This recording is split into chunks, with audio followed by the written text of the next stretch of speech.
welcome to the Raj and Drew Show for entrepreneurs. We are so happy to be here again. I am Drew, and I host this thing and ask Raj, our subject matter expert on all things entrepreneur, small business, growing a business, scaling a business. Raj knows all those things, has had the conversations, works with the people on a daily basis, just got back from a fantastic trip out to the West Coast, all the way back to the East Coast on a red eye, but you made your commitment. Raj, you're here today to record this podcast. So it's going to be a good one. I believe it. And we are going to talk about the entrepreneur refresh. So if you're out there and you're considering an entrepreneurial venture, or maybe there's a family business out there, there's an existing business that you want to buy and take over and really revitalize, refresh it. That's what we're going to discuss tonight. I'm going to ask Raj some questions on those topics. What do you do? What does your mindset need to be in that situation? And how can you be successful refreshing something that's already existing? It's almost like leftovers. You're reheating this thing, right? But we're making something new. So Raj, how you doing? How you feeling? You came in on a red eye. You feeling good today? I'm good. I'm a little bit tired. I should accept that. But again, it is so exciting to go back and record the show with you and share some of the experiences and stuff. So that's why I'm here. That's great. It's great. Well, we're happy to have you. And I know folks are going to gain some tremendous insights. So let's just jump in. So let's say I'm here. I know a guy, I worked with a guy that bought an HVAC company, never been in the HVAC business, completely came at it with a totally different mindset from HVAC. He came from an automotive background and was in sales. And so that was really his perspective. He cranked up the revenue on this thing and in a few years sold it and made a tremendous profit. And so when you think about those opportunities, they're out there. They're out there every day for folks. It could be something you take over, you inherit, you're gifted, you find on the side of the road. I don't know. You get this business though. What should be my mindset going into an existing business? But I'm an entrepreneur. I mean, I refresh things. I take and I put my new mindsets on this. What would you advise me to do in that situation? So the first piece of advice I would give for anybody I'm working with is understand why you are getting into that business. Why are you buying the business? Because all entrepreneurs, if they don't understand the why, it becomes very difficult. So your own example, you're talking about your friend. His whole motive was, what can I do? He's more of a fixer-upper kind of a person where you go take an old house, rebuild it, and within 6 months or a year, you go back and resell it and make a decent profit. So these are the people who can churn around companies, bring in their expertise, their entrepreneur skills, and work with them. There will be some of the other people who really like an industry. They want to get in there. They worked in a different industry. They were successful, but this is something they're fascinated about. And they come and say, you know what, I want to be in this business for the next 5, 10, 15 years because they're curious about the industry. They're fascinated with the industry, whatever it is. That is the number one piece of it. Trying to understand what is that you want. Yeah, I like that. Really, yeah, understanding kind of your mindset. Are you in this for the long term? Is this a short-term thing? Because that's going to change how you go about it. If you're going to live in a home, giving the home example, you are going to maybe do some different finishes, different sinks, different toilets, different kitchen appliances. But if you're looking to flip the house, you're going to do things a little bit different, hopefully ethically, and do it well. But you're just not going to put maybe the same finishes that your wife might want, or your spouse, significant other might want. And so it's going to change your approach. And then you're going to be thinking about, hey, are we going to have more children in this house? Are we going to expand? Do we need to prepare for expansion? And all those kind of things. That's very interesting in why am I doing this? And the industry that I'm in, would I be interested in being in this industry for the long term? That's great. Exactly. And then the second piece of it is once they decide, let us say we'll take the flipper approach of rebuilding, making a house beautiful and selling it within a year or two. So even if you take any business, you can do the same thing.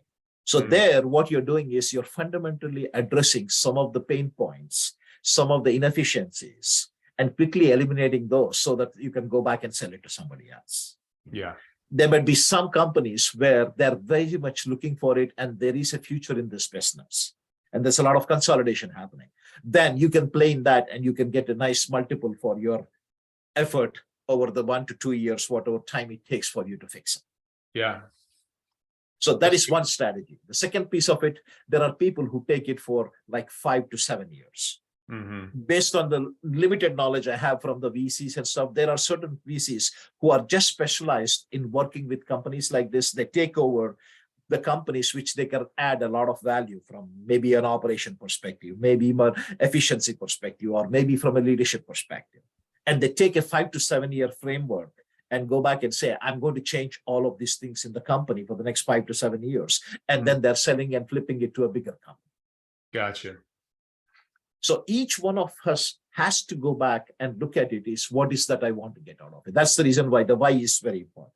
Yeah. The second piece of it is, once based on that, now you come up with your strategy, what needs to be done. Because a 5-year strategy and a 5 to 7 year strategy will look very different from flipping in a 18 months to 24 month strategy.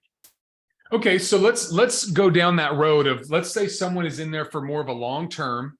Yeah. They're in their 30s, early 40s, something like that. And they're like, I think I want to do this for the next 15, 20 years, maybe. And this is something I kind of want to, I want to make my big mark, and kind of legacy piece. And if we go down that road, what are some of those items that you look at? So I bought the company, I'm in it. So I'm not investigating anymore. I'm in the company, I own it. What are those items that, if you owned it, what would you look at first? As you want those kind of short-term immediate wins, but also kind of the long-term legacy success piece. What are you thinking about? What are those areas of the business that you're looking at immediately? The first thing I would look at it is from 3 different lenses. Okay. The first is, what has been their strategies, how well they have implemented it, and what was the effectiveness. I call that the strategy transformation. Okay. The second piece of it is, I look at all the people. And basically, do we have the right people in the company? Basically, are they in the right seats? Yeah.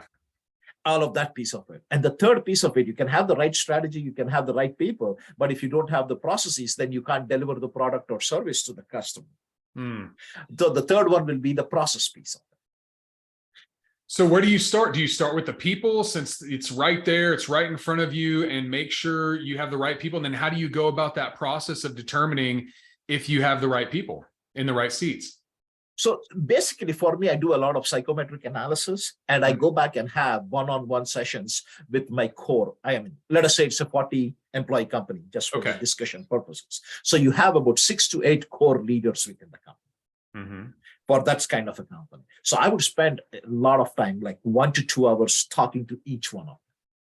And I have a complete series of checklists, depending on the position, what to ask them. Okay. And then there are 3 focus areas. One, I want them to understand how well do they know their role. Second, the biggest part of it is, are they constantly learning and changing? And the third piece of it is, are they developing their technical expertise or the technical skill required? Yeah. So if I look at it, those 3 windows, I know one thing for sure.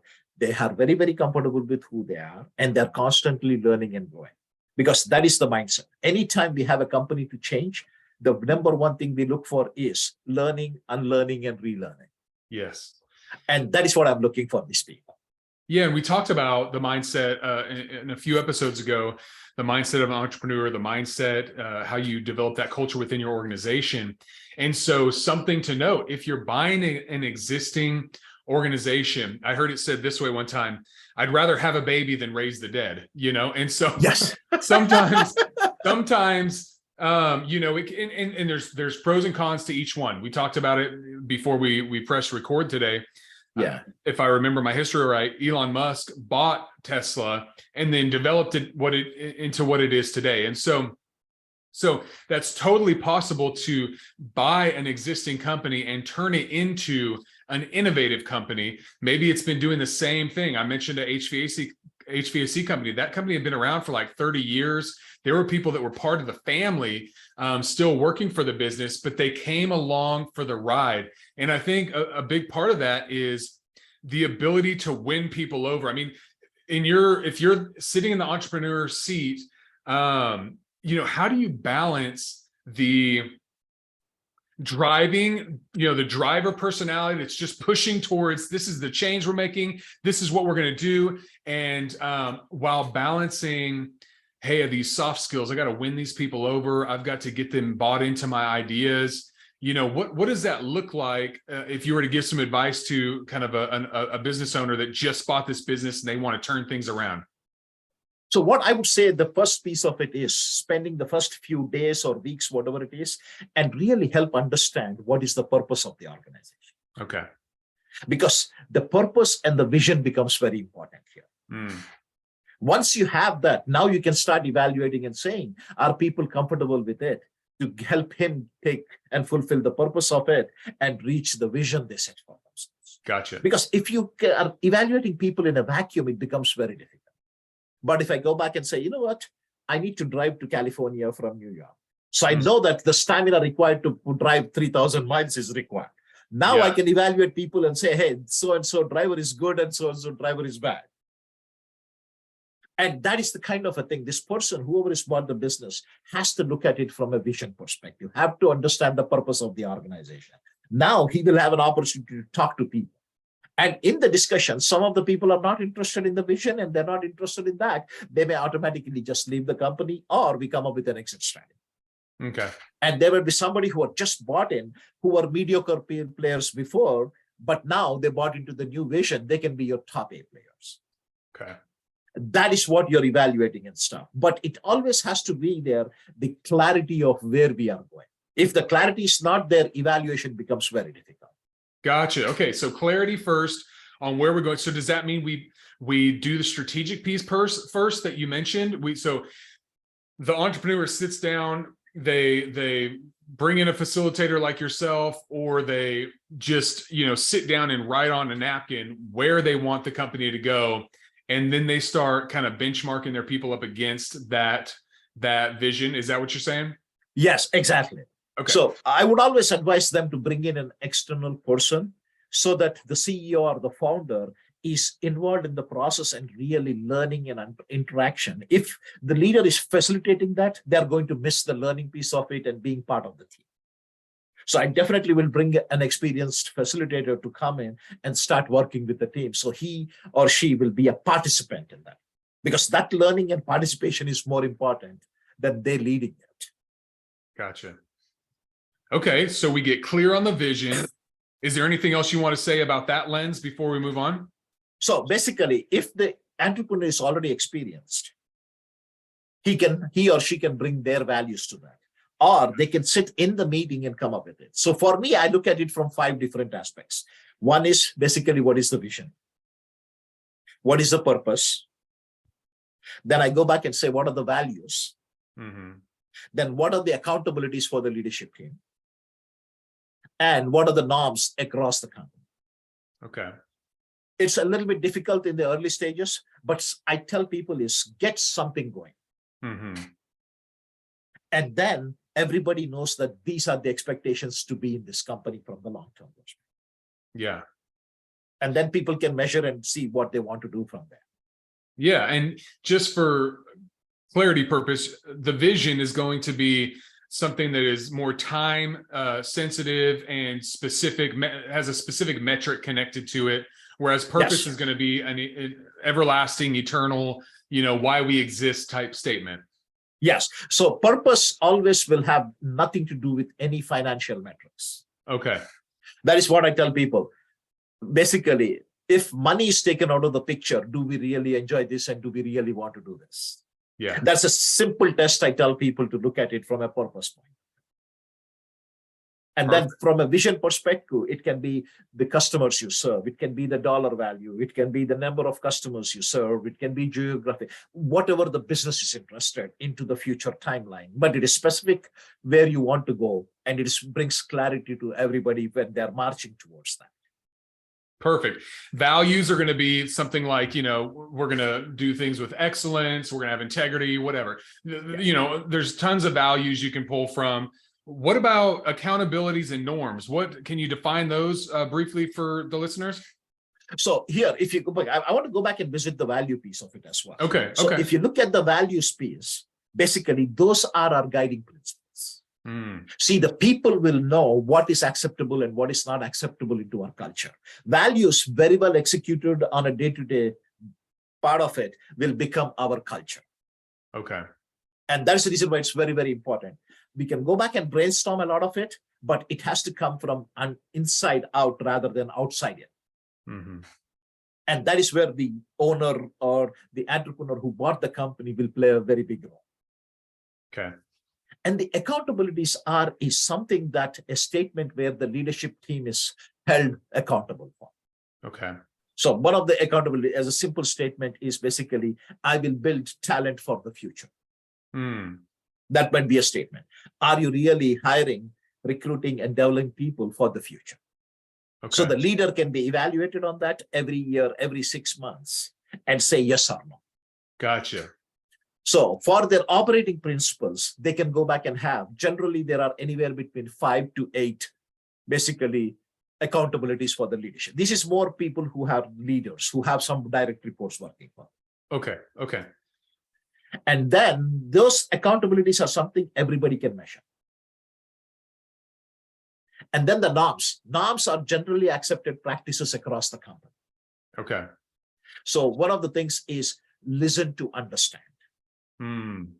So everybody in the company is encouraged and said, hey, first try to understand, then to be understood. The Stephen R. Covey principle, I always take that piece of it from there in the 7 habits. And that is the thing.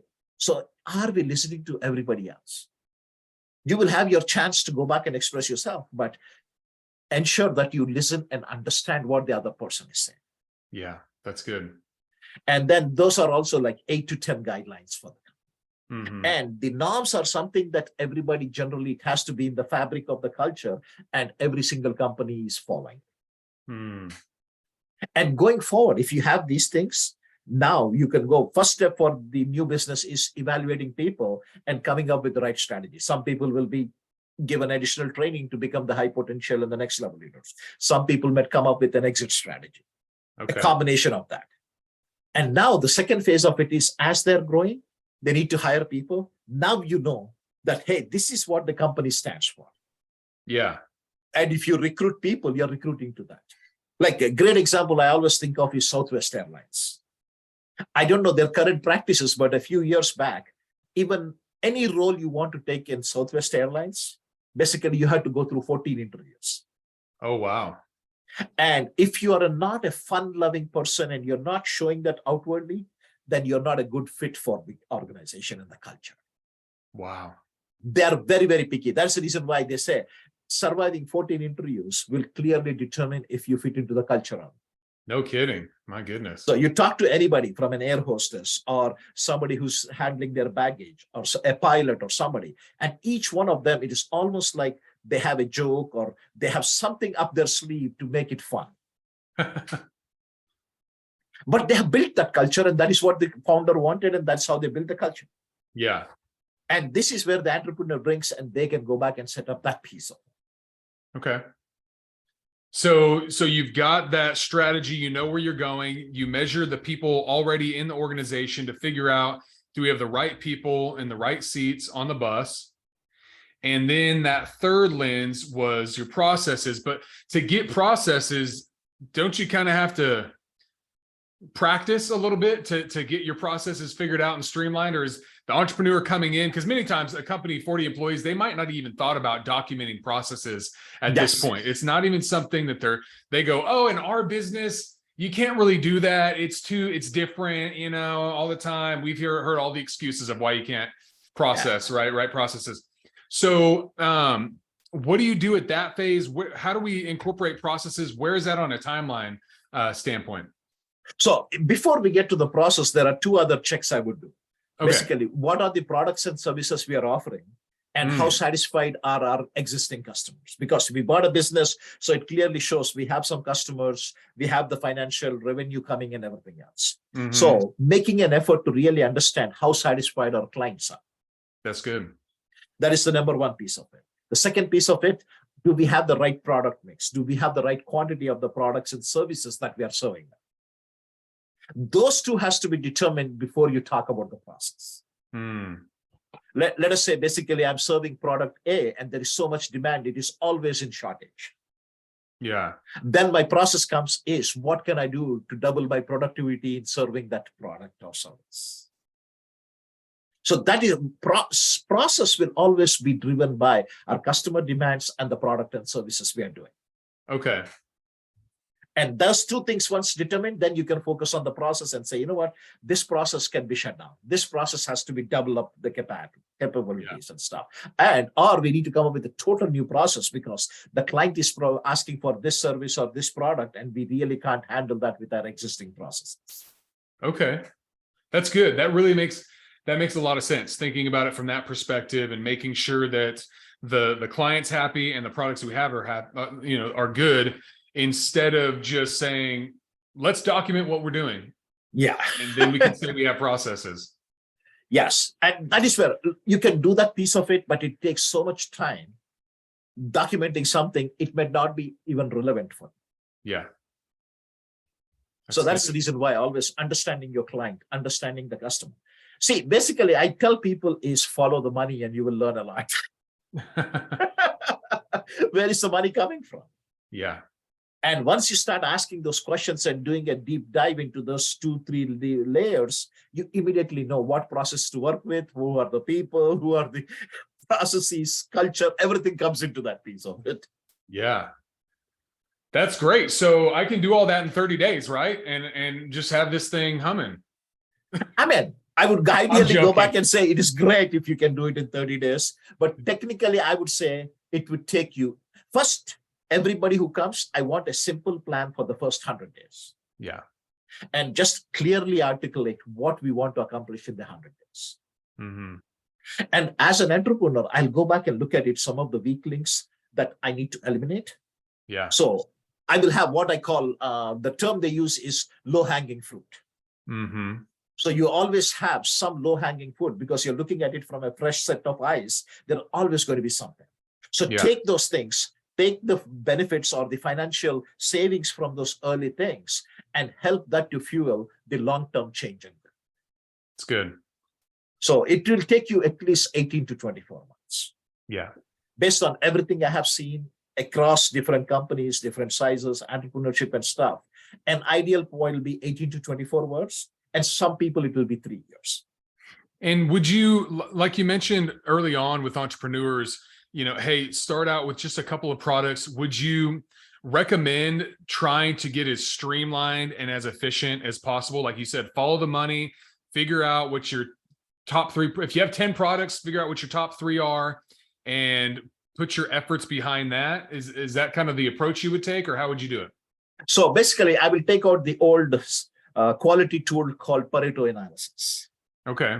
So the Pareto analysis is 80% of your revenue is coming from 20% of your products. Yeah. 80% of your revenue is coming from 20% of your customers. So I can look at those things and immediately prioritize where I need to focus. Yeah. So that is where I get my load. Already my customers like it. Mm-hmm. The product is very good and very well received.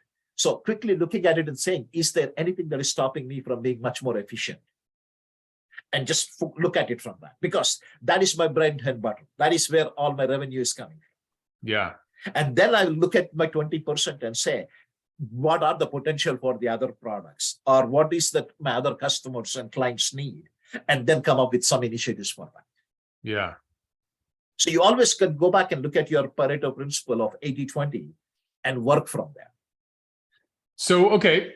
But let me throw this little wrench in there, because we know real world is just not that simple, right? It's not you just cut off the items that aren't working, because there's always going to be a product that your longest lasting client that loves the company, that half your employees love that person.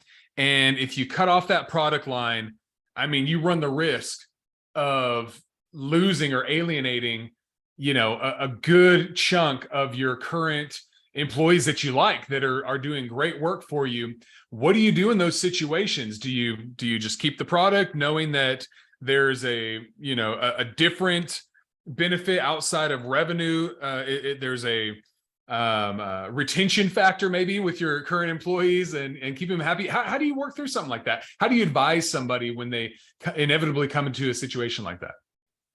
Two things: my vision and purpose. I start with that all the time because those are my values, those are my guiding principles. So I always look at it from that.